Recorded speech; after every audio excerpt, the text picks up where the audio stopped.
Жайлы түндердің бірі еді. Екі дос, Влад пен Мария, терезеге қарап отқан болатын.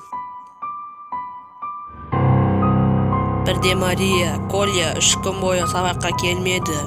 Оның жағдайы не болды екен деп сұрады. Сөйтіп екеуі бірігіп терезеге қарауды шешеді.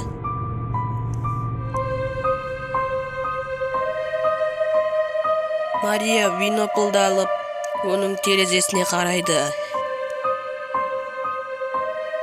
Оның терезесінің жарығы жанып өшіп тұрды. Оның себебі не екенін білмеді. Және жақындатып қарағанда, ол жақтан біреу көрінді. Бір жасыл көйлектегі әйел. Мария қорқып кетіп, екінші рет тағы да қарауды шешеді. Ол қарағанда бір өте қорқынышты әйелді көреді. Аузы құлағына дейін жеткен.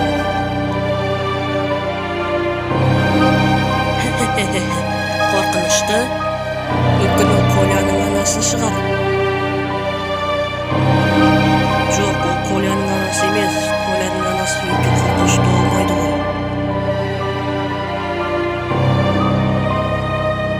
Шынымен де, ол Коляның анасы емес. Бірде подъездің светі жаны өшіп бір қисық қорқынышты фигура шықты.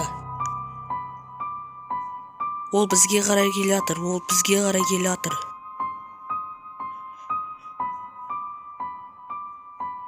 Сол кезде ол орнынан жылжыды да Влад пен Марияға қарай жүрді. Влад пен Мария есіктердің алдына барды. Влад глазоктан қарап тұрды. Бірде ояқтан бір қисық әйел келе жатты. Жасыл көйлек киген өте қорқынышты әйел.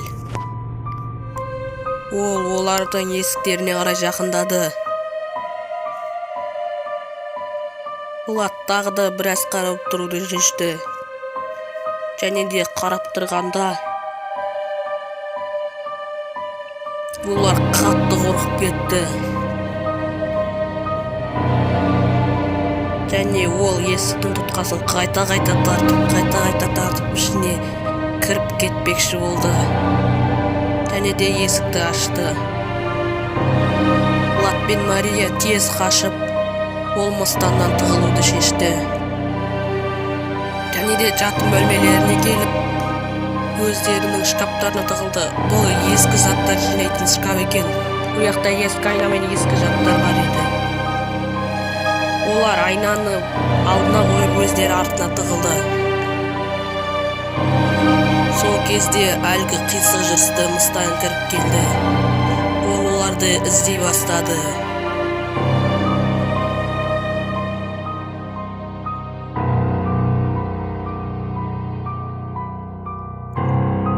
Және де ол осы ескі шкафқа келді. Және де ол шкаптан айнаны көрді. Және айнадан өзін көріп, өзі қорқып кетті. Және өте қатты айқайлап, терезеден секіріп кетті.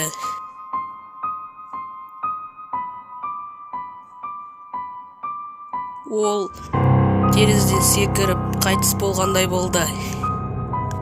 Влад пен Мария қарап тұрғанда, ертесіне ол әйел жоқ болып кетті. Және сосын Владтың телефонына біреу қоңырау шалады.